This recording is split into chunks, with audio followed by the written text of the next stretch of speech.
सलाउद्दीन साहब ने हमें भेज दिया, यासीन मलिक साहब ने हमें भेज दिया,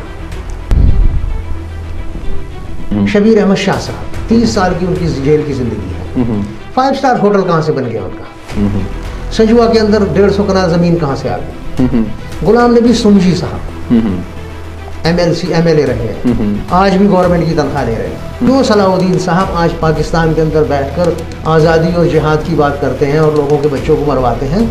अगर वो जीत गए होते तो मुझे लगता है शायद आज वो भारत माँ की जय कर रहे होते हैं। मैं भी कहता हूँ मैं प्रो इंडियन हूँ। इस मुल्क की तरफ कोई आँख उठा के देखेगा मैं उन आँखों को नोच लूँगा, भले पार बैठे हुए वो जो बैठे हुए हैं वो भी सुन रहे हैं, मैं उनसे भी नहीं डरता हूँ। लोग मुझे भी मारने की बात करते हैं, लोगों ने मेरा भी हिट ऑर्डर निकाला हुआ है, तो क्या उनके मार देने से मैं मर जाऊंगा?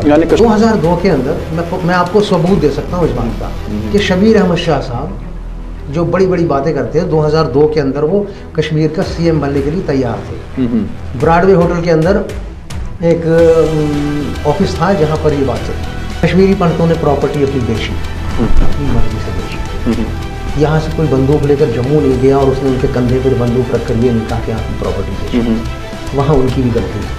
हाँ, ये नारा लगता था कि काफिरों है ज़ालिमों कश्मीर हमारा छोड़, हम क्या चाहते आज़ादी, यहाँ क्या चलेगा निज़ाम हुस्न। लेकिन कश्मीरी मुसलमान इतना बेगैरत नहीं है कि वो ये कहता मतलब पंडित चले जाएं और परदानियों को यहाँ छोड़ दें, ऐसा कुछ नहीं है, ऐसा कुछ नहीं है। मैं आपसे कह रहा हूँ कश्मीरी पंडितानियाँ ऐसी भी थी उस टाइम जिन्होंने मुझे राखी बांधी है, कुछ पंडितानियाँ ऐसी भी थी जो मेरी टीचर थी। ये वो कश्मीरी कौम है जिसको मुर्गा काटने के लिए 90 से पहले, मैं खुद गवाह हूँ इस बात का, मुर्गा काटने के लिए दुकान लेकर मुर्गे को घूमना पड़ता था, यार ज़रा इसको काट दो।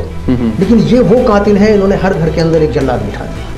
छोटे थे हमें तो यही समझाया गया कि आप लोग जिहाद कीजिए, कश्मीर को आज़ाद करने के लिए जिहाद कीजिए, लेकिन हमें ये पता नहीं था कि कुछ लोग इतने शातिर हैं जो हमें टारगेट बनाकर हमें इस्तेमाल करके इंटरनेशनल हीरो बनना चाहते हैं, और वो लोग हीरो भी बने। पूरे JKLF की टीम से मैं सवाल पूछना चाहता हूँ, आपने in the name of cease fire surrender किया था 1994 के अंदर, सीज फायर के नाम पर आपने सरेंडर किया था। अगर आपने सरेंडर नहीं किया था तो वो वेपन कहाँ है जो पाकिस्तान से लड़के लेकर आए थे? अगर वो आपके पास नहीं है फिर आपने उसे हिंदुस्तान गवर्नमेंट को दिया है, इसका मतलब साफ है कि आपने सरेंडर किया हुआ। आज हमने यूसुफ शाह को सलाउद्दीन बना दिया, ये उस टाइम की गवर्नमेंट की गलती है। और अगर मुझे मिलिटेंट बना दिया या औरों को मिलिटेंट बना दिया वो भी इसी गवर्नमेंट की गलती है। यासीन साहब कश्मीर को छोड़कर पाकिस्तान गए शादी करने के लिए। मैं उनसे पूछना चाहता हूँ, ये जिहाद का माहौल था, इस जिहाद के माहौल के अंदर उनको एक चीज़ सोचनी चाहिए थी, यहाँ किसी शहीद की बेवा नहीं थी, या किसी शहीद की बहन नहीं थी, उससे वो शादी कर लेते। लेकिन वो पाकिस्तान गए, उसकी भी ज़िंदगी ख़राब की, अपनी तो उन्होंने की हुई है, हमारी तो साथ में की है। अनुपम खेर और सलाउद्दीन और यासीन मलिक को मैं बिल्कुल एक तराजू में तोलता हूँ। मत फैलाओ यार ये नफ़रतें। आओ मैं दामन आपके सामने फैलाता हूँ, खुदा के लिए भगवान के लिए आप आओ एक दफ़ा। हम भी चाहते एक दफ़ा आप आओ, एक दफ़ा मिलकर ईद मनाएं, एक दफ़ा मिलकर। मैं भी कट्टर हिंदुस्तानी हूँ उस टाइम मेरा बचपना था, पता नहीं था मैं क्या कर रहा हूँ। लेकिन कश्मीरी कौम के गुनहगार हम हैं, इस पंडित कौम के गुनहगार हम हैं। क्योंकि जिस टाइम कश्मीरी पंडित यहाँ से जा रहे थे उस टाइम अगर पड़ोसी 10 निकलते 20 निकलते और वो कहते भाई पंडित जी आप अंदर बैठो, पहले हमें मारेंगे बाद में आपको मारेंगे। लेकिन एक चीज़ और भी है, उस टाइम वो मुसलमान जो पड़ोसी था उसका वो भी ये बात नहीं कह सकता था क्योंकि उसके पीछे भी बंदूक थी। बंदूक के डर से कोई ये बात कहना नहीं चाहता था। मैं आपकी वसादत से कश्मीरी पंडितों से कहता हूँ, मैंने बड़ी मुश्किल से 2 कमरे बनाए हैं। एक फैमिली आ जाए मैं एक कमरा उनको लिख कर दूंगा, मैं आपसे प्रॉमिस करता हूँ सिग्नेचर करके मैं उनको दूंगा एक कमरा, आए रहे मेरे पास। दर्द होता है फारूक साहब, जिस तरह से कश्मीरी पंडितों को मारा गया, अपनी प्रॉपर्टी, अपना घर, अपना जमीन, कैसे वो निकले होंगे। क्या मैं आपको रसूलुल्लाह का दीन सुनाऊं? सल्लल्लाहु बिल्कुल। देखिए कुरान और रसूलुल्लाह फरमाते हैं सल्लल्लाहु अलैहि वसल्लम, अगर ये जिहाद था, देखिए अब कौन लोग गुनाहगार हैं इसमें। अब देख लीजिएगा कौन लोग गुनाहगार हैं जो बड़ी बड़ी कुर्सियों पे बैठकर जिहाद के नारे लगाते हैं, पाकिस्तान आज़ाद कश्मीर में बैठकर नारे लगाते हैं और यहाँ हैदरपुरा के ऑफिस में बैठकर बड़ी बड़ी बातें किया करते थे। उनसे मैं ये पूछ रहा हूँ। रसूलुल्लाह ने फरमाया सल्लल्लाहु अलैहि वसल्लम, जब आप जिहाद करने के लिए जाओ तो माइनॉरिटीज की प्रॉपर्टी को मत जलाना, माइनॉरिटीज के बुजुर्गों को कत्ल मत करना, उनकी बच्चियों की अस्मत रेजी मत करना, उनकी प्रॉपर्टी को सलामत रखना। जबकि ये सब यहाँ पर किया गया, जिसके लिए पूरी कश्मीरी कौम शर्मिंदा है, मैं शर्मिंदा हूँ। मैं चाहता हूँ कश्मीरी पंडित वापस आएं, और मैंने हर जगह कश्मीरी पंडितों से ये बात कही है कि आप लोग वापस आइए, आप लोगों की जिम्मेदारी हम लेंगे इंशाअल्लाह ताला।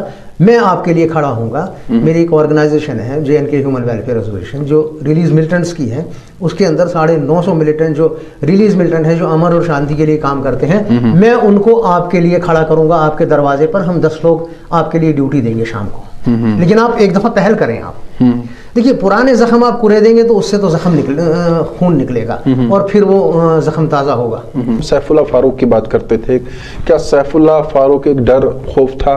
फिर आपको कैसे लगा कि आप गलत कर रहे हैं? क्या कुछ वजह तो होगी कि जब आपके पास AK-40 से बंदूक हो, जहाद हो, कश्मीर को आज़ाद करना है, ये चीज़ें पता थी, फिर क्या ऐसा हुआ कि अल्हम्दुलिल्लाह अल्लाह तबारक व तआला ने मुझे कुरान पढ़ाया था। कहाँ, जेल में? नहीं, बाहर भी मैंने कुरान पढ़ा हुआ था। बाहर भी मैंने थोड़ा बहुत नहीं, अच्छा खासा पढ़ा हुआ था।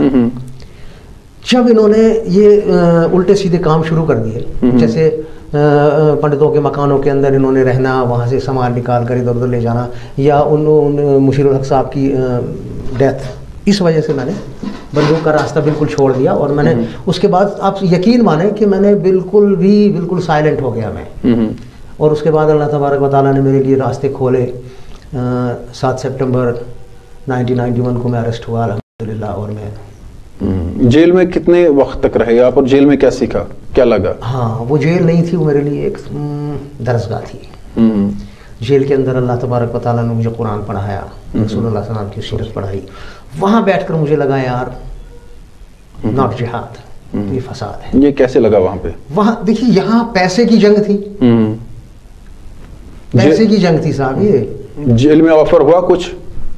जेल में देखिए, जेल के अंदर तो उनका तो यही कहना है कि आप यहाँ से बाहर जाएंगे, फिर बंदूक उठाएं आप। लेकिन मैंने 1 नंबर 12 के अंदर सेल थी, और मैंने उस सेल को अपने लिए, वो चिल्ला समझते होंगे आप, चिल्ला बना दिया, और मैंने उसके अंदर अपना सारा टाइम बिताया। वहाँ भी बड़े बड़े कमांडर छोटे छोटे लोगों से, छोटे सिपाहियों से कपड़े धुलवाते थे, अपने खाना बनवाते थे। वहाँ भी इस्तेसाल था। उन जो छोटे लेवल के ऊपर लड़के थे, बड़े लेवल पर वो उनसे कपड़े धुलवाते थे, मैंने देखा है।